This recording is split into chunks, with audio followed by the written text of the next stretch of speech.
ലക്ഷദ്വീപിൽ രക്ഷിതാക്കളോടൊപ്പം വിനോദയാത്ര പോയ 2 വിദ്യാർത്ഥികൾ ബംഗാരം ദ്വീപിൽ മുങ്ങി മരിച്ചു എന്നുള്ളതാണ്. അഗത്തി JB സ്കൂളിലെ 1ാം ക്ലാസ് വിദ്യാർത്ഥികളായ മുഹമ്മദ് ഫവാദ്, അഹമ്മദ് സഹാൻ സയ്യിദ് എന്നിവരാണ് മരിച്ചത്.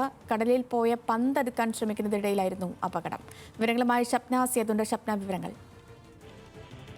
സേതുലക്ഷ്മി, ഇന്ന് രാവിലെയാണ് ഈ അധ്യാപകരോടും അതോടൊപ്പം തന്നെ മാതാപിതാക്കളോടും ഒപ്പം ഈ കുട്ടികൾ വിനോദയാത്രയ്ക്ക് പോയത്. അഗത്തി ദ്വീപിലുള്ള വിദ്യാർത്ഥികളാണ്. ഈ ഒരു കൂട്ടം വിദ്യാർത്ഥികളും മാതാപിതാക്കളും ഉൾപ്പെടെയാണ് അഗത്തി ദ്വീപിൽ നിന്നും ബംഗാരം ദ്വീപിലേക്ക് പോയത്. ഈ ടൂറിസം ദ്വീപായ ബംഗാരത്ത് മണൽത്തിട്ടകൾ ഉണ്ട്, മണൽ അടിഞ്ഞുകൂടി മണൽത്തിട്ടകളുണ്ട്. ഇവിടെ ബോട്ടിൽ പല ബോട്ടുകളിലായി ഇവർ യാത്ര തിരിച്ചു. അതിനുശേഷം ആ മണൽത്തിട്ടിനടുത്ത് ഇറങ്ങി എന്നാണ് പറയുന്നത്.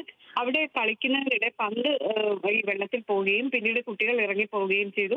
കുട്ടികളെ കാണാതായതിനെ തുടർന്ന് തിരച്ചിൽ നടത്തി. ഏതായാലും കുട്ടികളെ രക്ഷിക്കാനായില്ല.